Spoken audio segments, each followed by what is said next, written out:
पर एक नजर डालते हैं। साबिक वजीर आजम मियां नवाज शरीफ को चंद माह कबल ही उनके अपने भाई शहबाज शरीफ ने यह मशवरा दिया था कि नवाज शरीफ अपने आसपास वालों के बजाय अपने पुराने साथियों से मुशावरत करें। और इससे भी पहले हमने देखा था कि चौधरी निसार अली खान ने कुछ ऐसा ही कहा था मियां नवाज शरीफ को। ताहम इस सब बातों से बालाए नजर नवाज शरीफ ने उसी शख्स को इंटरव्यू दिया जो पार्टी और नवाज शरीफ के लिए परेशानी का सबब बना था।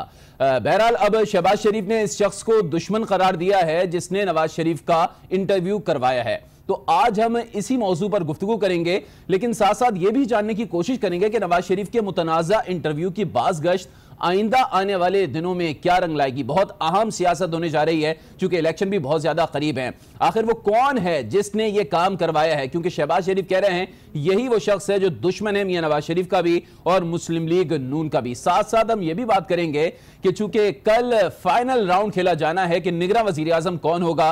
हुकूमत ने बॉल जो है वो पीपल्स पार्टी के कोर्ट में डाली और पीपल्स पार्टी ने यही बॉल अपने leader opposition leader Khurshid Shah के कोर्ट में डाल दी है। अब उनको ही फैसला करना है। कल वजीर आजम से उनकी बड़ी अहम मुलाकात होने जा रही है। तो ये तमाम मौजूआत हैं, इन पर बात करेंगे। और हम आपको बताएं कि गरीदा फारूकी चूंकि अमूमी तौर पर इस प्रोग्राम को होस्ट करती हैं, लेकिन कुछ दीगर वजूहात की बिना पर आज मैं इस प्रोग्राम को होस्ट करूंगा। लेकिन टेलीफोन लाइन पर वो मेरे साथ मौजूद होंगी गरीदा फारूकी, साथ साथ पीपल्स पार्टी से हैदर जमान हमारे साथ मौजूद होंगे और PMLN से उज़मा बुखारी हमें ज्वाइन करेंगी और PTI से इजाज चौधरी साहब हमारे साथ मौजूद होंगे। सबसे पहले गरीदा फारूकी की जानिब चलेंगे। गरीदा, इंट्रो आपने मेरा सुन लिया होगा, आप क्या कहेंगी? कल बड़ा अहम दिन है, निगरां वजीर आजम का ऐलान होना है। जी बिल्कुल, और आप जैसा जानते हैं कि 31 मई आने में बस अब चंद ही दिन बाकी हैं, आधे से भी कम महीना रह गया है। और खुर्शीद शाह साहब तो अनाउंस कर चुके थे कि वो इसी हफ्ते 1 या 2 दिन आज तक की उनकी डेडलाइन थी, लेकिन अब वो कल तक एक्सटेंड हो गई है। इस वक्त बहुत से नाम गर्दिश कर रहे हैं, लेकिन मुनासिब नहीं है, और जिनमें एक साबिक सेक्रेटरी इलेक्शन कमीशन का नाम भी लिया जा रहा है कि शायद वो भी निगरान वजीर आजम हो सकते हैं। लेकिन बहरहाल 2-3 नाम हैं जो हमें इस्लामाबाद से खबरें पता चल रही हैं कि जो प्रोबेबल कैंडिडेट हो सकते हैं। अब जितना जल्दी ये केयरटेकर सेटअप अनाउंस हो जाएगा, और आप देखेंगे कि 2013 में कुछ नाम ऐसे थे जो कि बहुत पहले से पता चल गए थे, लेकिन इस दफा मामले को बहुत 2013 का आपने जिक्र किया। 2013 में हुकूमत और अपोजिशन की लड़ाई हुई थी, इलेक्शन कमीशन को इख्तियार मिल गया था कि वो मुकर्रर करे निगरां वजीर आजम, लेकिन इस बार तो हुकूमत ने कह दिया है कि अपोजिशन फैसला करे। तो इस बार ऐसा तो नहीं होगा कि अपोजिशन की पार्टियां लड़ेंगी? इस दफा जो हमें खबरें मिल रही हैं अली इस्लामाबाद से, वो ये कि जो नाम सामने आ रहा है उस पर तमाम सियासी जमातों का इत्तेफाक है। उस पर इमरान खान साहब से भी मुशावरत हुई है और इमरान खान साहब ने भी उस पर गो अहेड दिया, उस पर अपनी मर्जी का, उस पर अपनी रजामंदी का आप कह सकते हैं कि इजहार किया है। तो इस वक्त ये तो कहा जा सकता है कि जो नाम 1 या 2 दिन में सामने आ जाएगा वो बिला शिरकत गैर अनडिस्प्यूटेड होगा और तमाम की मुशावरत से वो नाम सामने आएगा। और उसके बाद जैसे आप देखें, आज की बड़ी अपडेट ये है कि इलेक्शन कमीशन ने एक प्रोबेबिलिटी के तौर पे अपनी वेबसाइट पे इलेक्शन की डेट डाल दी है, क्योंकि 31 मई को हुकूमत की मुद्दत खत्म हो रही है, उसके 60 दिन के अंदर इंतखाबात करवाने हैं। तो इलेक्शन कमीशन ने मेरा ख्याल है कि हिफ्ज़ मातकद्दुम के तौर पे 31 जुलाई जो कि 60 दिन बनते हैं उसकी तारीख डाल दी है, ताकि वो ये भी साबित करे कि वो साथ साथ अपना काम भी जारी रखे हुए है और बाकी सियासी जमातों की कारकर्दगी वो सब आपके सामने है। तो इस वक्त सबसे इम्पोर्टेंट किरदार जो है वो एक केयरटेकर सेटअप का भी होगा और फिर इलेक्शन कमीशन का होगा। तो इन दोनों पे बहुत रिलाय करता है। तो कल या परसों 1 या 2 दिन जो हमें खबरें मिल रही हैं, मोस्ट प्रोबेबली आप ये कह रही हैं कि आपकी इत्तलात ये हैं कि 102 दिन में जो है वो अहम नाम सामने आने का इम्कान है और इस पर जो है वो बाकायदा तौर पर इत्तेफाक राय भी हो जाएगा। पीपल्स पार्टी के हैदर जमान हमारे साथ मौजूद हैं। बहुत बहुत शुक्रिया हैदर साहब, आपने हमें ज्वाइन किया। आप क्या बताएंगे, कब तक ऐलान मुतवक्के है? कल मिल रहे हैं खुर्शीद शाह वजीर आजम से और मुमकिन तौर पर यह कहा भी गया है पीपल्स पार्टी की जानिब से कि कल ऐलान कर दिया जाएगा। बहुत शुक्रिया। देखिए, हमारी दीगर ऑपोजिशन की जमातों से पाकिस्तान पीपल्स पार्टी की मीनिंगफुल और पर्पस ओरिएंटेड कंसल्टेशन हुई है आइन की जो रिक्वायरमेंट्स हैं उसकी मुताबिकत में, और हमें इस बात पर अब एतमाद है कि PTI पिछली बारी उनको कुछ ऐसे तहफ़्फ़ुज़ात थे, हालांकि पिछली बारी भी ऑपोजिशन की राय से ही जो है कैंडिडेट नामजद हुआ था। तो हमें उम्मीद है, और हुकूमत ने अगर फराज दिली का मुजाहरा किया है, जो कि उसको करना चाहिए, तो ऑपोजिशन एक ऐसा कैंडिडेट लाएगी जो फ्री, फेयर और जो है ट्रांसपेरेंट इलेक्शंस जो आएंगे। ठीक है हैदर साहब, आप ये कह रहे हैं कि अगर हुकूमत ने फराज दिली का मुजाहरा किया है तो ऑपोजिशन भी अच्छे से अच्छा कैंडिडेट निगरान वज़ीर आज़म के लिए लाएगी।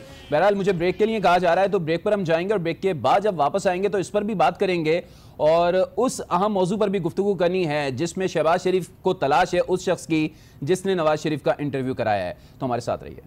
शरीफ ने सदारत की, मुस्लिम लीग नून की पार्लिमानी पार्टी का इजलास हुआ और शहबाज शरीफ ने कहा कि उस शख्स को ढूंढना है जो मियां नवाज शरीफ से गलतियां करवा रहा है। हालिया जो इंटरव्यू है जिस शख्स ने कंडक्ट करवाया है शहबाज शरीफ को, उसी शख्स की तलाश है। आपके जरा क्या कहते हैं, उस शख्स तक पहुंच पाए शहबाज शरीफ? जी गरीदा, आई थिंक गरीदा हमारे साथ मौजूद नहीं है। हम कोशिश करेंगे कि एक बार फिर गरीदा को हम टेलीफोन लाइन पर ले सकें। इस वक्त नून लीग की उज़मा बुखारी ने हमें ज्वाइन कर लिया है, तो उज़मा बुखारी साहिबा से बात करते हैं। उज़मा बुखारी साहिबा, आपको मेरी आवाज़ आ रही है? अस्सलाम वालेकुम उज़मा साहिबा। जी वालेकुम अस्सलाम। कैसी हैं आप? ठीक ठाक हैं जी, शुक्रिया। अच्छा, सबसे पहले तो ये जानना चाहूंगा कि आज जो पार्लिमानी पार्टी का इजलास हुआ है, शहबाज शरीफ ने कहा है कि हमें उस शख्स की तलाश है और वही नून लीग का दुश्मन है जिसने मियां नवाज शरीफ का इंटरव्यू कराया, जो हालिया इंटरव्यू शाया हुआ है, आपको यकीनन बेहतर तौर पे पता है। तो क्या कहेंगे आप लोग अब तक उस शख्स का पता लगा पाए? जी बहुत शुक्रिया। पहले तो मैं कतई तौर पर जो दो जुमले जो आपने बोले हैं, मैं उसकी जो है वो तस्दीक नहीं कर सकती, क्योंकि मेरी इतलात के मुताबिक कोई दो जुमले शहबाज शरीफ साहब की तरफ से अदा नहीं किए गए। एक या दो अरकान ने इस इंटरव्यू के हवाले से अपनी राय का इजहार जरूर किया, जो पार्लिमानी पार्टी के अंदर उनका हक है, उनको करना चाहिए था। और उसके ऊपर जो भी वहाँ पर तजावीज़ इकट्ठी हुई, शहबाज शरीफ अपने ये अरकान से कहा कि वो ये तमाम बातें जो हैं वो नवाज शरीफ साहब तक पहुँचाएंगे। इतनी इस हद तक बात हुई, लेकिन वो कौन मुजरिम है उसको ढूंढ के लाएंगे, ऐसे जुमले मेरी इत्तलात के मुताबिक मौजूद। अच्छा, आप ये कह रही हैं कि कम से कम ये बात जरूर हुई कि उन्होंने कहा कि वो शख्स जरूर दुश्मन है नून लीग का जो नवाज शरीफ को ये इंटरव्यू करवा रहा है। इस बात को आप सेकंड कर? जी नहीं, ऐसा कोई जुमला शहबाज शरीफ साहब की तरफ से अदा नहीं किया गया। ठीक है, तो अब मुस्लिम लीग नून की पॉलिसी है क्या, कुछ ये बता सकेंगे आप?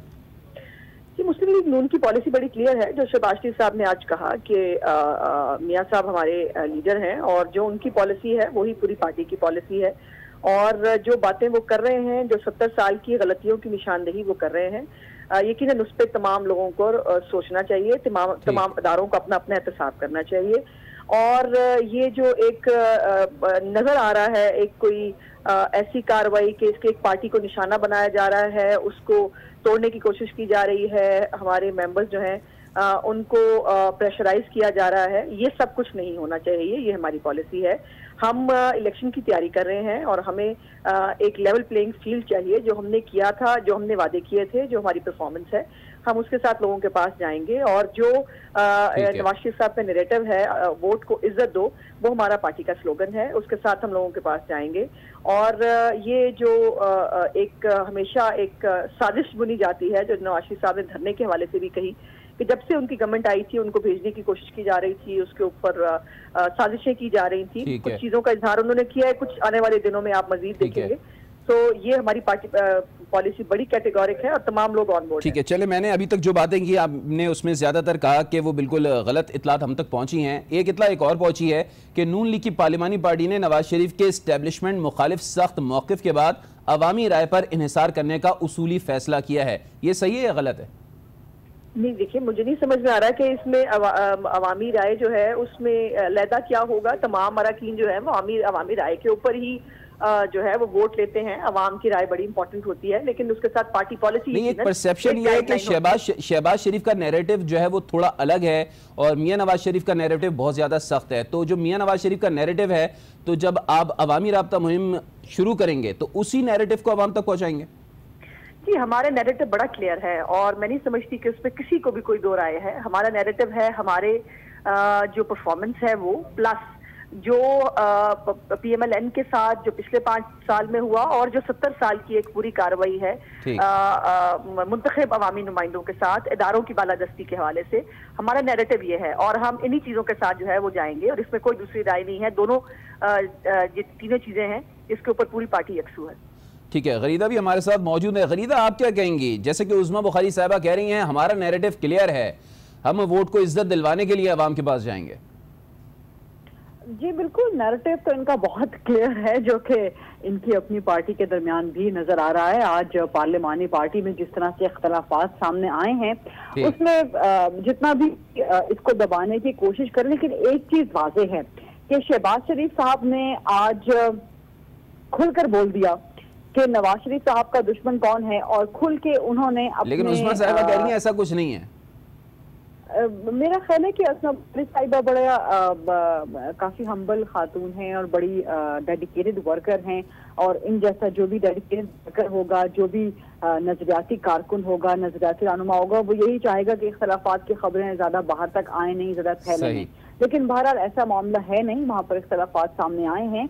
2-3 अराकीन में नहीं बल्कि 4-5 अराकीन में, जिनमें आला क़यादत शामिल थी और उसमें से एक खबर तो सामने आई गई है कि ख्वाजा साद रफीक साहब और आसिफ किरमानी साहब के दरमियान जिस तरह से तल्ख कलामी हुई है, तो सिरिल अलमायदा ने जिनसे राब्ता किया था वो आसिफ किरमानी साहब थे, ये मैं आपको बता रही हूँ इंटरव्यू के लिए। और आसिफ किरमानी साहब ने फिर पैगाम नवाज शरीफ साहब तक पहुंचाया था और फिर नवाज शरीफ साहब खुद तैयार थे कि वो इंटरव्यू दें, वो बात करें। तो 2-3 चीजें आज पार्लिमानी पार्टी में हुई, जो मेरी वहां पर लोगों से भी बात हुई, रहनुमाओं से भी, नून लीग के अपने रहनुमाओं से। उस्मा बुखारी साहिबा तो जाहिर है, मैंने पहले भी कहा कि बड़ी जबरदस्त रहनुमा है नून लीग के, तो वो तो चाहेंगे कि इख्तलाफात की खबरें बाहर ना आए, लेकिन बहुत से लोग ऐसे नहीं भी हैं, वो बता देते हैं कि अंदर की खबर क्या, अंदर की बात क्या है। तो उन्हीं नून लीग के लोगों ने बताया है, फिर रिपोर्टर्स वगैरह से बात करके भी, कि शहबाज शरीफ साहब ने कोई लगी लपटी रखी नहीं। उन्होंने खुल के अपने तहफ़्फ़ुज़ात का और आप कह सकते हैं कि अपनी नाराजगी का इजहार किया कि नवाज शरीफ साहब को ये इंटरव्यू नहीं देना चाहिए था। इसका इजहार वो पहले जलसे में भी कर चुके हैं जिस दिन ये खबर सामने आई थी। चलें यही उस्मा साहिबा से पूछ लेते हैं। उस्मा साहिबा, आज जो पार्लिमानी पार्टी का इजलास हुआ है उसमें क्या कुछ भी इस सिलसिले में बात नहीं हुई है, या मतलब ये जो इंटरव्यू का मामला है इसमें शहबाज शरीफ भी ऑन बोर्ड थे या नहीं थे? देखिए, मैं नहीं सुन सकी कि गरीदा जो है। अच्छा, मैं आपसे सवाल कर लेता हूँ, सवाल कर लेता हूँ कि ये जो हालिया इंटरव्यू सिरिल अलमेडा को दिया है मियां नवाज शरीफ ने, इसके पीछे इतलात ये मौसूल हो रही हैं कि शायद आसिफ किरमानी साहब का रोल है। उन तक जो है वो बात पहुंचाई गई थी, सिरिल अलमेडा ने बात पहुंचाई थी कि मैं इंटरव्यू करना चाहता हूं, फिर उन्होंने मियां नवाज शरीफ तक बात पहुंचाई। पहले तो इस बात को भी बता दीजिए कितनी सदाकत है इस बात में, और दूसरी चीज ये कि ये जो इंटरव्यू किया जा रहा था तो शहबाज शरीफ साहब को ऑन बोर्ड लिया गया था? जी, मैं नहीं कह सकती कि उनको ऑन बोर्ड लिया गया था, नीचे नहीं लिया गया था, लेकिन जो बड़े मियां साहब की पूरी जितनी भी एक्टिविटी होती है वो यकीनन उनके जो अपने लोग हैं, जो किरमानी साहब भी उसमें शामिल हैं, वो उसको प्लान करते हैं, उसको ऑर्गेनाइज करते हैं।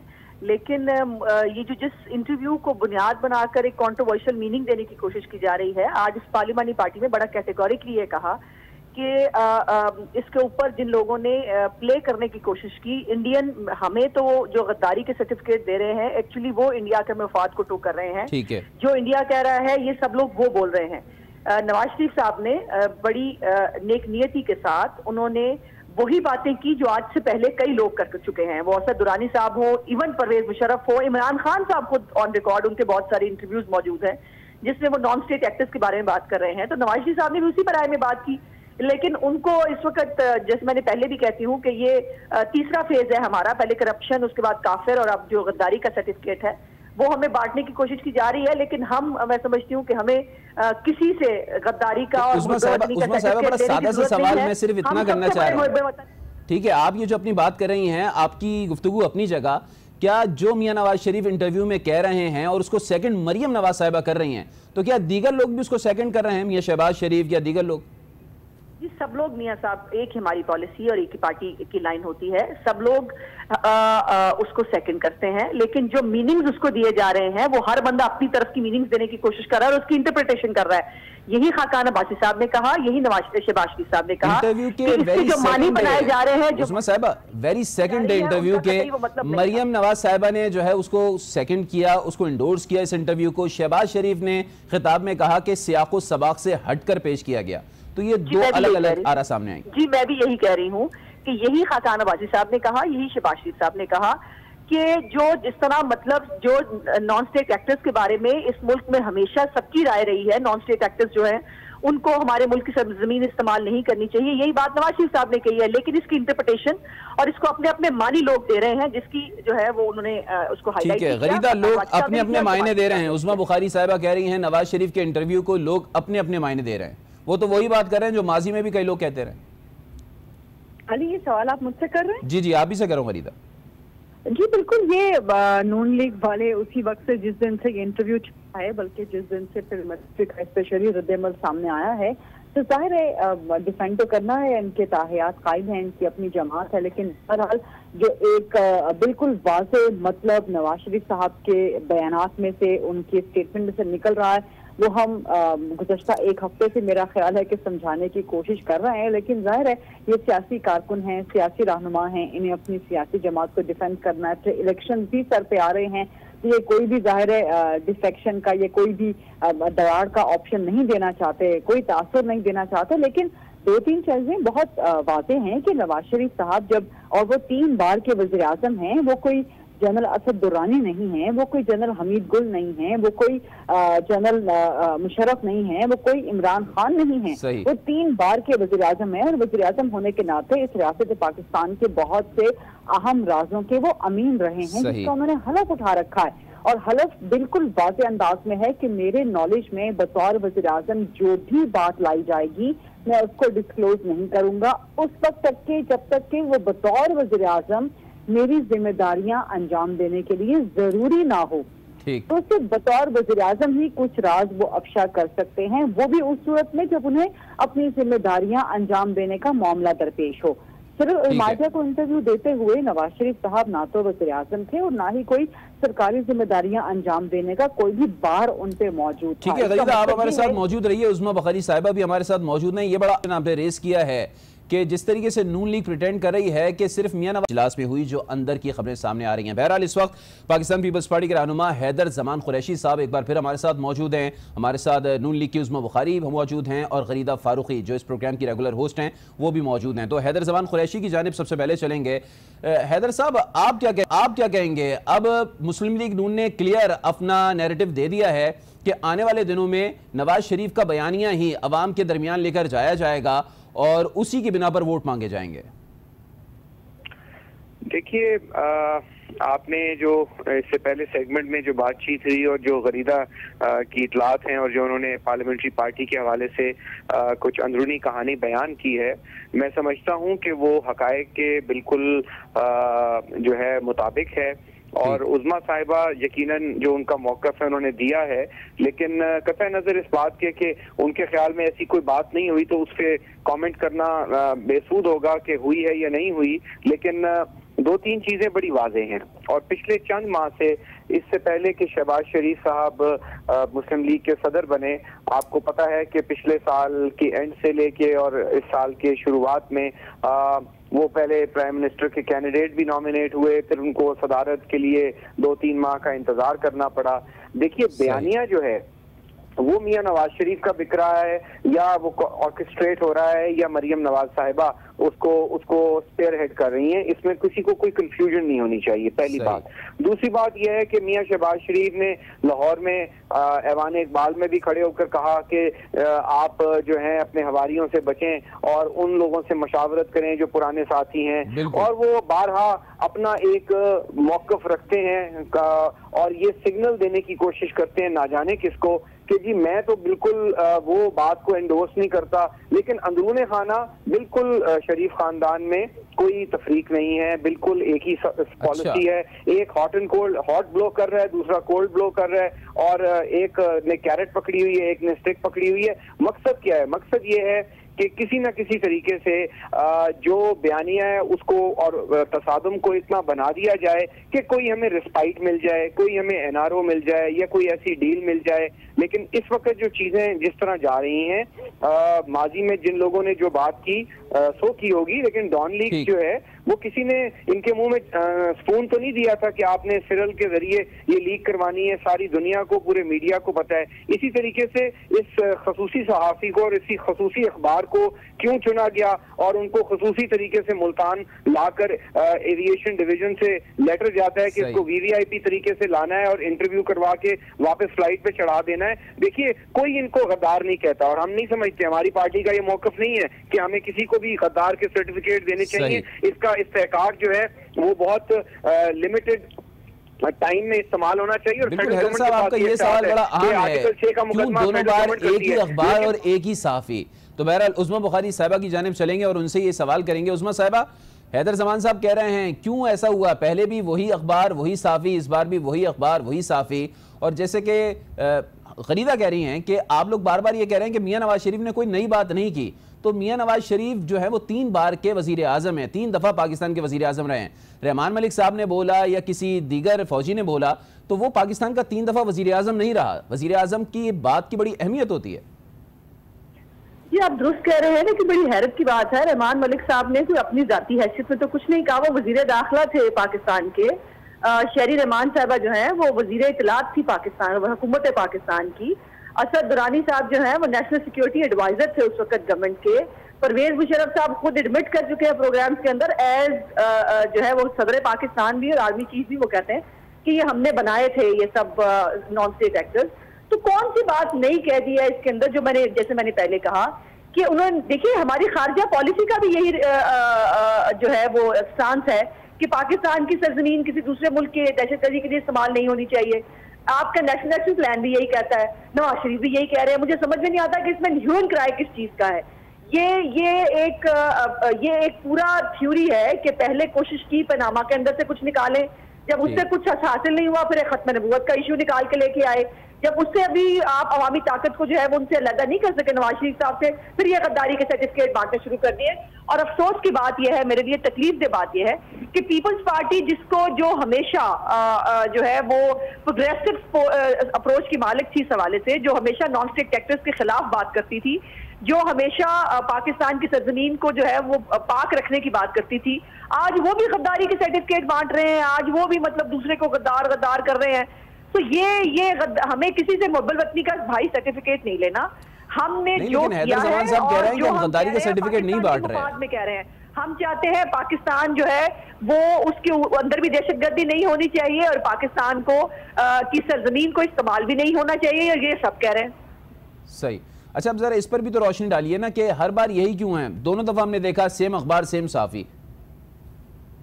इत्तेफाक है ये नहीं, ये तो मैं नहीं समझती कि इसमें कोई सहाफी या अखबार को पिन पॉइंट करने वाली बात है, या यकीनन बहुत सारे लोगों का जो है वो रहता है, अप्रोच करते हैं मियां साहब को इंटरव्यू के लिए, और वो अपनी मसरूफियात में से जहां अवेलेबल होते हैं वो कर देते हैं। तो ये महज एक इत्तेफाक है। अच्छा, आप कह रही हैं महज एक इत्तेफाक है। गरीदा, आप क्या कहेंगी, ये महज एक इत्तेफाक है?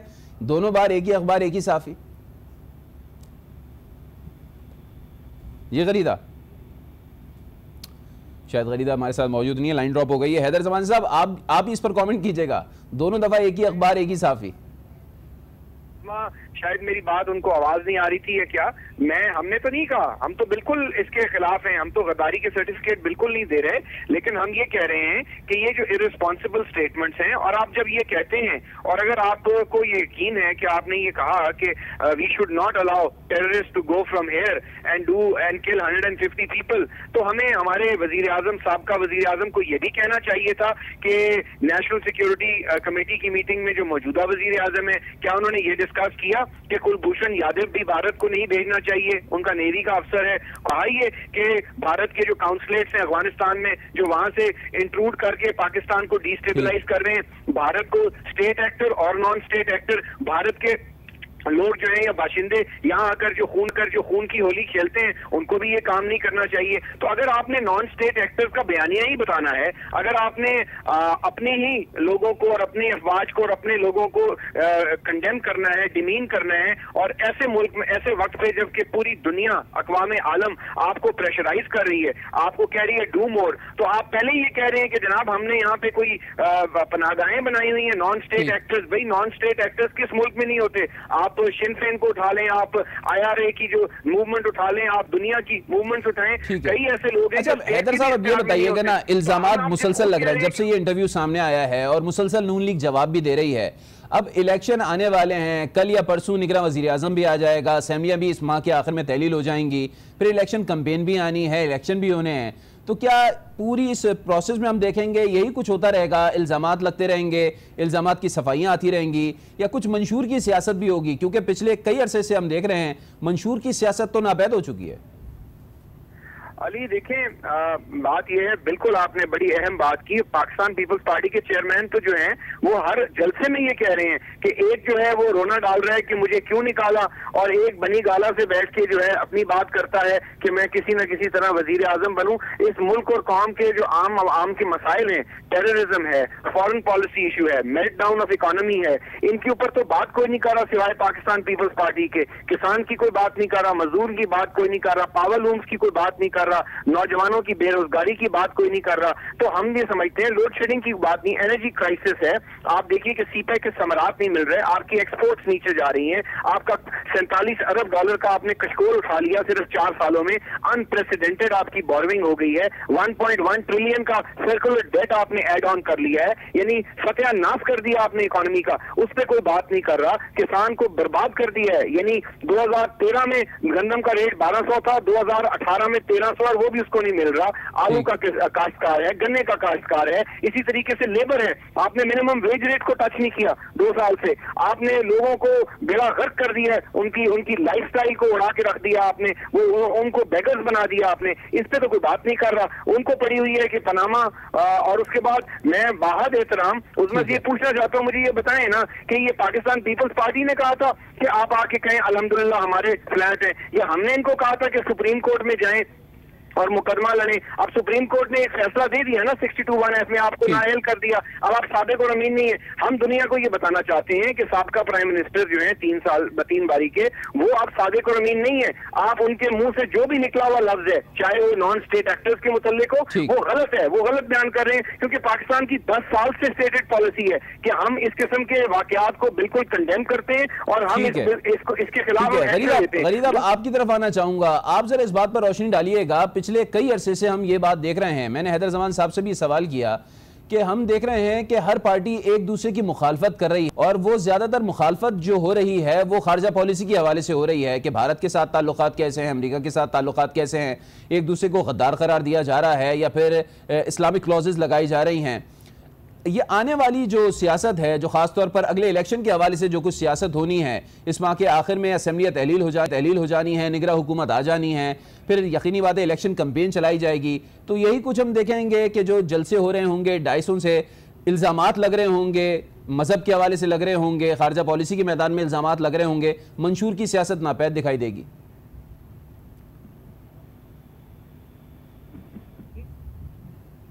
जी गरीदा जी, जो माजरत क्योंकि आपकी आवाज शुरू में नहीं आ रही थी, आपने बिल्कुल पर्टिनेंट सवाल रेज अप किया अली, और ये बहुत अनफॉर्चुनेट है। नवाज शरीफ साहब ने यकीनन बयान बहुत गलत दिया, उनको ये बयान नहीं देना चाहिए था, लेकिन उसके बयान के बाद जिस तरह से उन पर गद्दार होने के और मुल्क दुश्मन होने की तोहमतें, और उसमें तमाम सियासी जमातें मैं कहूंगी कि शामिल हैं, पीपल्स पार्टी भी उसमें बराबर की मुजरिम है, हालांकि वो खुद भी इस बात की डसी हुई है 80 और 90 की दहाई में किस तरह पीपल्स पार्टी पे मुल्क दुश्मनी या मुल्क खद्दारी के इल्जामात नहीं लगे इनके तमाम लीडरान पर, इनकी आला तरीन क़यादतों पर। लेकिन अगर कोई शख्स, कोई जमात खुद उस बात का डसा हुआ है, तो वो रिवर्स ऑर्डर में आकर दूसरे पर इल्जाम क्यों फेंक रहा है? इसका मतलब ये है कि आपने अपनी सियासी प्रोसेस से कुछ नहीं सीखा। हैदर जमान साहब भी हमारे साथ हैं, आसमा बुखारी साहिबा भी हमारे साथ हैं, दोनों अपनी अपनी सियासी जमातों के मंजे हुए सियासतदान हैं, बहुत बावकार बुर्दबार सियासतदान हैं। तो ये आप सवाल इनके सामने रखें कि आप इस वक्त कहाँ पर लेके जा रहे हैं सियासत को। नवाज शरीफ साहब कहते हैं कि पाकिस्तान तहरीके इंसाफ पगड़ी उछाल पार्टी है, गंदी जबान की पार्टी है। आखिर पाकिस्तान तहरीके इंसाफ अपना ये तासुर इस तरह का कायम क्यों कर रही है? आप सोशल मीडिया पे ट्रेंड देखें कि वहां पे पाकिस्तान तहरीके इंसाफ के जो अपने अकाउंट्स हैं फेसबुक के और ट्विटर के, जो कि वेरीफाइड अकाउंट्स हैं, वहां से गद्दार के ट्रेंड्स चलाए गए। तो ये किस नहज की तरफ आप सियासत को लेके जा रहे हैं? आप बिलाशुबा उन पे तनकीद करें, आप उनकी जवाबदेही करें, आप उनको अदालतों में लेके जाएं, लेकिन खुदा के लिए इस मुल्क में आप ये गद्दार बनाने की फैक्ट्रियां, ये सर्टिफिकेट तकसीम करना अब बंद कर दें। आप किसी को भी गद्दार ना कहें, आप किसी की भी हुब्बुल वतनी पे शक ना करें। अगर कोई सवाल उठा रहा है, अगर कोई अनजाने में या जाने बूझे कोई गलत किस्म के बयानात दे रहा है, तो उसकी जवाबदेही करने के आईनी और कानूनी तरीके हैं। आप वो तरीके अपनाएं बजाय इसके कि इस मुल्क में जिस तरह से बिल्कुल बड़ी अहम बात उठाई है गरीदा आपने, और उस्मा की तरफ चलते हैं। अब उस्मा साहिबा, जैसे कि गरीदा कह रही हैं और इस बात को हम भी इंडोर्स करते हैं, सभी बल्कि बात कहते हैं कि किसी के ऊपर मजहबी जो है वो फतवे नहीं लगाने चाहिए, किसी को गद्दार नहीं करार देना चाहिए, लेकिन बहरहाल हर किसी को अपने स्टेटस को देखना चाहिए, अपना बयान देते वक्त ये सोचना चाहिए कि कौन कौन से कौमी मफादात मुतासिर हो सकते हैं और कुछ कहने से पाकिस्तान को कितना नुकसान हो सकता है। तो ये भी हर सूरत रखना चाहिए मलूज़ खातिर। जी उस्मा साहिबा। जी आप दुरुस्त कह रहे हैं, और मलहूज़े खातिर रखते हुए ही मैं समझती हूँ कि हर लीडर बयान देता है और देना भी चाहिए। मैं एक तो ये बड़ा स्ट्रेंज है जो भी आपके लोग बात करते हैं, मैं किसी को नहीं सुन पाती, तो मैं कमेंट नहीं कर सकती उन्होंने किसी ने क्या कहा। लेकिन जो आपका सवाल है जो मंशूर के हवाले से आपने कहा था, तो आप दुरुस्त कह रहे हैं। जिनके पास खाली बर्तन ज्यादा बचता है, जिनके पास नहीं है कुछ बताने के लिए, जो कूड़ा नहीं उठा सके, जो डेंगू के लिए कुछ नहीं कर सके, जो चूहे जो है वो नहीं मार सके, उन्होंने कुछ नहीं किया इस मुल्क के लिए, उनके पास सिवाय इन फतवों के और कुछ नहीं है। लेकिन हम PMLN बड़े फख्र के साथ जो हमने 5 साल के अंदर लोगों की खिदमत की, जो हमने वादे किए थे, उसमें हम कितने हद तक कामयाब हुए, कितनों को हम पूरा नहीं कर सके और वो उनको हम आगे कैसे पूरा करना चाहेंगे, ये तो पूरे लाहे अमल के साथ, जैसे मैंने कहा था, अपनी परफॉर्मेंस और साथ में वो वोट की इज्जत और वो डेकोरम कि जब हम आए तो फिर हमारे खिलाफ साजिशें नहीं होनी चाहिए, हमारे खिलाफ धरने प्लान नहीं होने चाहिए, और हर पॉलिटिकल पार्टी को जो भी हुकूमत में आए उसको अपना टेन्योर जो है वो पूरा करने का मौका मिलना चाहिए। ठीक है, आप क्या कहेंगे अदर साहब? देखिए, मैं गरीदा ने जो बात की मैं उससे इत्तेफाक करता हूँ, और हमारी पार्टी बिल्कुल किसी को गद्दार का ना सर्टिफिकेट देने की एंडोर्स करती है, ना ही हमने किसी को ये कहा कि आप उसको काफिर कहें। और जो हर चीज का एक आईनी कानूनी तरीका है और उसको जो एक फेयर ट्रायल मिलना चाहिए, हमने तो ये भी कहा कि पनामा का ट्रायल आर्टिकल कहने के मुताबिक फेयर होना चाहिए, इनको पूरा मौका मिलना चाहिए, या कोई भी शख्स हो। देखिए, सवाल इस वक्त ये है कि जब एक शख्स 3 मरतबा वजीर आजम रहा है, चाहे उन्होंने अपनी डोमेस्टिक पॉलिटिक्स को मद्देनजर रखा, चाहे उन्होंने अपनी नैरेटिव बनाने की कोशिश की कि अगर मैं चीजों को और इदारों के साथ इतना तसादम करूं तो शायद उसमें से मुझे कोई पॉलिटिकल स्पेस मिल जाए या रिफ्यूज मिल जाए या कोई डील हो जाए या कोई NRO हो जाए, आई डोंट नो, हम ये कुछ नहीं कह सकते। लेकिन जो भी मियां नवाज शरीफ की सोच है वो उस पर आज भी अटल कायम है। उनकी साहबजादी ने दूसरे दिन ही ये कहा कि जो मियां साहब ने कहा वो इस मुल्क की बीमारी है और हमें उसका इलाज करना है। बीमारियां तो हुजूर इस मुल्क में बहुत सारी हैं, SRO कल्चर से लेकर आज कमिश्नर कल्चर तक पता नहीं क्या क्या बीमारियां हैं। लेकिन बात यह है कि आप जब ये बात करते हैं तो सारी दुनिया आपको ऑलरेडी कर रही है, आप ग्रे लिस्ट में आ चुके हैं, आपका फाइनेंशियल मेल्टडाउन है, जून में आपको वो ब्लैक लिस्ट कर देंगे। जब एक मुल्क को एक वजीर आजम जो ऑन ओथ, जिस तरह गरीदा ने कहा, subject to state secret act है, जिसके ऊपर ये फर्ज है आइन और कानून के तहत, जो उनकी नॉलेज में भी बात आई है, राइटली और रॉन्गली। देखिए, मुल्क में मसाइल तो बहुत होते हैं, और अगर इनको नॉन स्टेट एक्टर्स का इतना ही हमदर्दी है, जिस तरह आजकल ये नजरियाती हुए हैं, इनको 62-63 भी बुरी लग रही है, नैब का कानून भी इनको पर्सन स्पेसिफिक लग रहा है, माजी में नजर नहीं आता था, और अगर आज इनको एक चीज की वाकई बीमारी नजर आ रही है तो फिर भारत को भी और दीगर ऐसे ममालिक जिनसे शायद इनकी यारी है या कारोबार है या अंदरूनी खाना कोई और एंगेजमेंट है या अरेंजमेंट है, तो उनसे बात करें ना कि भाई ये कुलभूषण जो भेजते हो ये कहां से आता है, ये जो भारत जो है काउंसलेट से बंदे इन्फिल्ट्रेट करता है या हमारे बॉर्डर एरिया से बंदे इन्फिल्ट्रेट होते हैं, ये किधर से आते हैं? या हमारे लोगों को जिस तरीके से अगवा किया जाता है, तो इस तरीके से जब आप बात करते हैं उसका कश्मीरी मूवमेंट पे असर पड़ेगा, उसका आपके ऊपर और प्रेशर आएगा। बिल्कुल हैदर साहब, आपने सही कहा कि हमें यकीनन तामीरी सियासत करना चाहिए, तनकीदी सियासत नहीं करना चाहिए। खासतौर पर ये जो फतवेबाजियां होती हैं इससे इज्तिनाब करना चाहिए। गरीदा, आपकी तरफ आऊंगा, लास्ट कमेंट आपका लेना चाहूंगा। आने वाले दिनों में सियासत कहां जाती देख रही हैं? आने वाले दिनों में तो बहुत बड़ी बात होगी, क्योंकि इस पर तमाम सियासी जमातें जितना एक दूसरे को रगेदने में और एक दूसरे पर जितना कीचड़ उछालने में मसरूफ हैं, और अपोजिशन की जो सूरत हाल है वो आपके सामने है, गवर्नमेंट की सूरत हाल आपके सामने है, नून लीग के अपने अंदर जो टूट फूट हो रही है, इलेक्शन के बारे में जिस तरह से ख्याल का इजहार किया जा रहा है कि वो होंगे या नहीं होंगे, तो उम्मीद यही रखनी चाहिए कि इलेक्शन होंगे और तमाम सियासी जमातें अपने अपने सियासी दायरा कार में रहते हुए अच्छी अखलाकियात के साथ तनकीद करें एक दूसरे की परफॉर्मेंस पे। खैबर पख्तूनख्वा वाले बताएं कि पंजाब में क्या कुछ नहीं हुआ, कितनी परफॉर्मेंस नहीं हुई है, कितने धोखे दिए गए या कितने वादे पूरे नहीं किए गए। यही पंजाब की गवर्नमेंट खैबर पख्तूनख्वा के बारे में करे। ये पंजाब और केपी की गवर्नमेंट सिंध के बारे में बताएं कि सिंध में क्या कुछ होता रहा। एक दूसरे पर आप कारकर्दगी पर तनकीद। लेकिन खलीदा मियां साहब तो मुसलसल कह रहे हैं सीने में बहुत से राज दफन हैं, बहुत कुछ बताऊंगा। नवाज शरीफ साहब का वो वक्त पता नहीं कब आएगा, खुदा वो वक्त या तो ले आए या वो वक्त कभी ना लाए। आपको याद होगा कि 2013 से जब इमरान खान साहब ने धांधली 4 हल्के खोलने का मुतालबा किया था, तब से नवाज शरीफ साहब इस किस्म की बातें कर रहे हैं कि इनके इस मुतालबे के पीछे कोई और क़ुव्वतें हैं। फिर जब 2014 का धरना आया, उसके बारे में नवाज शरीफ साहब ने कहा कि इस धरने के पीछे कौन था मैं वक्त आने पर बताऊंगा। तो अब 2018 आ गया है, अब तो उनकी गवर्नमेंट खत्म हो गई, उनके पास से वज़ीर आज़म की नशिस्त चली गई। अभी भी अगर वो मसलहत से काम लेना चाहते हैं तो मेरा ख्याल है कि इसके पीछे फिर बहुत बड़ी ही कोई मसलहत होगी जो कि आप और मैं समझने से कासिर हैं। सिर्फ या तो मियाँ साहब समझ सकते हैं या खुदा समझ सकता है। अच्छा, कहीं ऐसा तो नहीं है गरीदा इस तरीके की बातें करके वो टीजर देते हैं मार्केट में?